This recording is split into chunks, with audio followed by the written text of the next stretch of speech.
Hari Om. Bhagavad Gita Chapter 5 Verse 7. Sannyasa Yoga, Path of Renunciation. In the last verse, Bhagwan Krishna said, "Hey Arjuna, renunciation of action is very difficult to practice without Karma Yoga. One who is committed to the life of Karma Yoga very soon reaches Brahman state." Question is, how Karma Yoga leads to the state of Brahman? That is the question which one may have.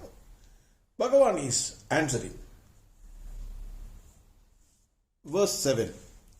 Yoga yukto vishuddhatma vijidatma jidendriyaha sarva bhudatma bhudatma kurvannapi na lipyate.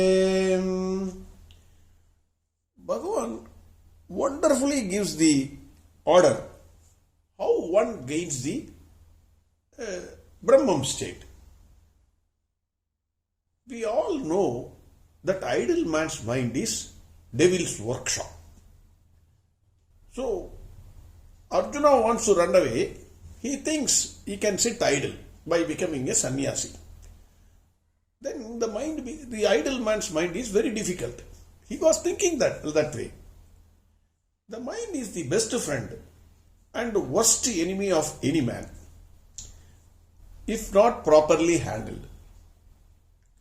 Mind by its nature will jump from one thought to another. For most of us, even though sometimes good thoughts may also come, sometimes, very rarely, maximum times it will be a bad thought. It is a sorry state of affairs. Thought only results in action, that also we know. Hence, controlling the mind is the first step. How to control this mind? The devil in us, the devil's workshop in us. That is the first point. Yoga yukto vishuddhatma. The fact of life is, we all know that if we deeply involve ourselves in any work, we forget all the other things. Any work. All of us would have experienced this. Some examples which I can see is, maybe you are involved yourself in reading a good book or watching an action movie. Some people watch a movie. Or a football player, while he is playing the game, the entire auditorium will be shouting. But he is unconcerned, totally unconcerned. He is involved in his work, in the play. A scientist in his laboratory. On very rare occasions, we also get involved in our work, whatever we are doing. In these times, we even forget our food. What is happening, who is talking, everything we will forget. We forget the world inside and also the world outside. Because we don't even appreciate hunger. We don't know. Our food will be on the table. Then at 4 o'clock, oh my God, today I skipped my lunch. This happens for everybody. Once in a while. Bhagwan Krishna said in chapter 2, verse 60. We have to see this so that how this verse is giving answer to those verses.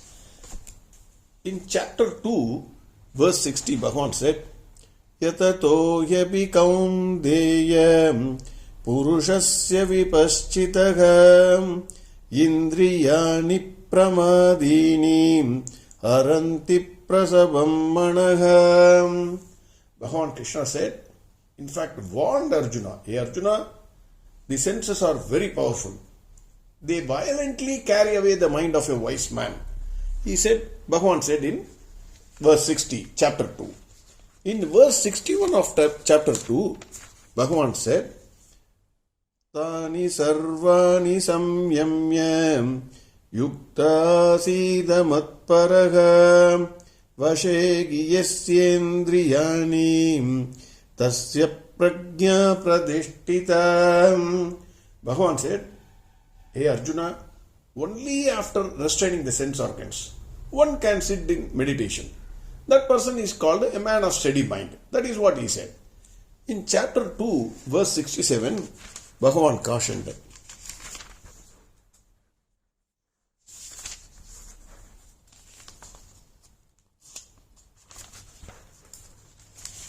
In chapter 2, verse 67, Bhagwan said, Indriyanham hi charadam yanmanonu vidiyate tadasya haradi pragyam vayurnavam ivambasi.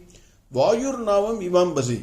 Bhagwan said, hey Arjuna, the mind, which is a victim of senses, carries away the discriminative power like the strong winds that carries away the boat in a sea. This is what Bhagwan said in chapter 2. That is, sense control is how important it is for a man to sit in meditation. Now Bhagwan is giving an answer how to control the senses. Hence, controlling the senses is the first important step if anybody wants to practice meditation. Without sense control, no one can ever sit in meditation. So, what is Vishuddhatma? Vishuddhatma is purified mind. What is a purified mind? Purified mind is a mind that is not easily agitated. All of us in no time get agitated for no reason. Our mind is not a purified mind. It has any time somebody says something, you get hurt. Something which is not happening to your liking, you get hurt. Why we get agitated?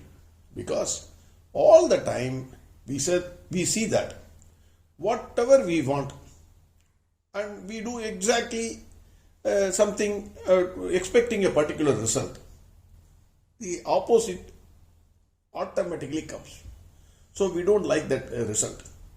We are unable to accept the fact as it is. Hence the mind gets agitated. A purified mind is a calm mind at all situations. Hence, if you merely do the work, you get affected by the results.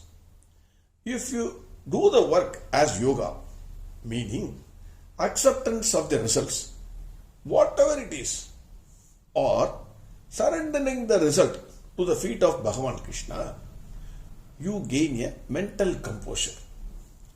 Life means ups and downs. It will always be there throughout your life. Even if you are a sannyasi, there will be ups and downs. Many sannyasis, for fearing their life, they have ran away also. It is all history. It happened. So, life means ups and downs. The mind, you have to, by doing karma yoga, by accepting the results, by surrendering the results to the feet of Bhagwan Krishna, the mind starts accepting the results, which will lead a person to a calm mind, composed mind, equanimous mind. So that kind of a mind he will develop. Then Bhagwan says, Yoga Yukto Vishuddhatma. That means the mind got purified because it was put into the fire of life. Every time the mind gets results, negative, positive, negative results, the mind gets purified. Because he is surrendering the results to Bhagwan Krishna, he is accepting the fact. Then Vijidatma. A calm mind is able to discriminate between what is real and what is unreal. What is Sat, what is Asat, what is permanent, what is impermanent, what is right, what is wrong, what is Dharma and what is Adharma. So that mind gets a discriminative intellect. The mind is a bad master and a wonderful servant. This also we all of us know. Now, by doing karma yoga, the discriminative intellect gets sharpened and mind comes under the control of discriminative intellect. Earlier, mind was not under the control of discriminative intellect. It did whatever it wanted. Whatever sensual enjoyments it wanted to enjoy, it was enjoying.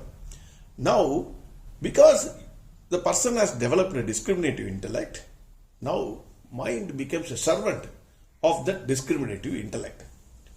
Once the mind is controlled by the discriminative intellect, then that person gets control over the body, because mind takes instructions from discriminative intellect and abides by those instructions. So now Now, discriminative intellect will say, no, don't do this. Mind will take that order and it will instruct the body, don't do this.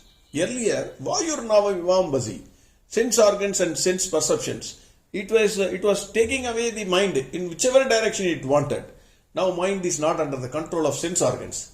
It has reversed itself. It has gone to it has accepted the discriminative intellect as its master. Jitendriyaha, we have already seen, when a person gets involved in his work, all his indriyas are automatically controlled. Now, because that person has discriminative intellect and the mind is under the control of discriminative intellect, his sense organs will automatically come under the control of mind. The mind will give orders to the sense organs. If it says don't see a particular thing, the sense organ cannot see. If he says don't think about something, his thinking power will work under the same way. He can order don't hear something. The ears will automatically get closed. Jitendriya, all sense perceptions also will come under the control of the mind. Sarva Bhudatma Bhudatma. Now, with a well-developed discriminative intellect, mind and organs, they are under the organs of action and organs of perception, well under the control.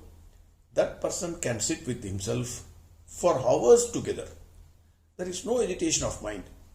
Mind will not go from one thought to another. It will be thinking only on the Atma.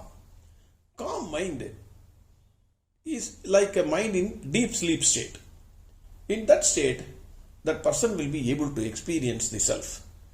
He is not knowing the self, he is experiencing the self. That person will be able to realize the self in me is a self in all. We all intellectually know that every living being has a body and every living being has a life in it. Hence, the intellect of every being may vary. One person to another, it will naturally vary. The human beings are more intellect than the animals. That is why he is able to capture all the animals. Even in human beings, the intellect will vary. We all know, but everybody has a body, everybody has a life. This we all know. Intellectually we can appreciate, but none of us has experienced it. Experience is different from intellectually appreciating it. It is like all of us know there is electricity. Electricity, all of us know if we touch, there is a danger. Shock will be there.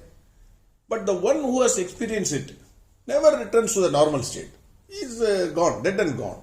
Similarly, the one who has experienced even once the self, his self, the self in me is the self in all, he will never return to his normal state. That is, he will not die, but he can't see anything as an animal or a different kind of human being or insect. Everything he will see the play of life. He will see only Bhagwan Krishna. He can't see any difference between insect, birds, animals or human beings because he has reached the Brahman state. The self in me is the self in all. He will only see the play of life. Bhagwan Krishna. Kurvan api na lipyate. That means, for that realized soul, even if he performs action, the actions will not or cannot taint him in any way. No paba or punya is incurred by him, even if he performs any action. Bhagwan Krishna in this verse says, how gradually by doing karma yoga, a person reaches the Brahman state. Bhagwan is advocating for karma yoga. He says sannyasa yoga is very good, no doubt, but 99.99% of the people cannot directly get into sannyasa yoga. They will sit idle, their mind will become a devil's workshop. Instead, by performing karma yoga, one is slowly reaches the Brahman state. It takes time, but definitely he reaches the Brahman state. That is what Bhagwan is saying. Bhagwan is saying, hey Arjuna, he who performs karma yoga, his mind becomes pure. It will not get agitated. Starts accepting the results. He will surrender the results to the feet of Bhagwan Krishna. That person will be easily able to control his body, sense organs, organs of perception, organs of action, etc. he experiences. Then when the person sits in meditation, since there is no disturbance of mind, there is no distraction of thoughts, there is no number of thoughts coming into his mind and spoiling his meditation, that person will be able to experience the self in me is the self in all. That person, that karma yogi, even if he performs action, the action will not taint him in any way. That is what Bhagavan is saying. Again, verse 7. Yoga yukto vishuddhatma vijidatma jidendriyaha sarva bhudatma bhudatma kurvannapi na lipyate. Next verse we will see tomorrow. Arihom sarvam krishnarpanamastu. Narayana Narayana Narayana Narayana Narayana Narayana Narayana Narayana Narayana Narayana Narayana Narayana Narayana Narayana Narayana Narayana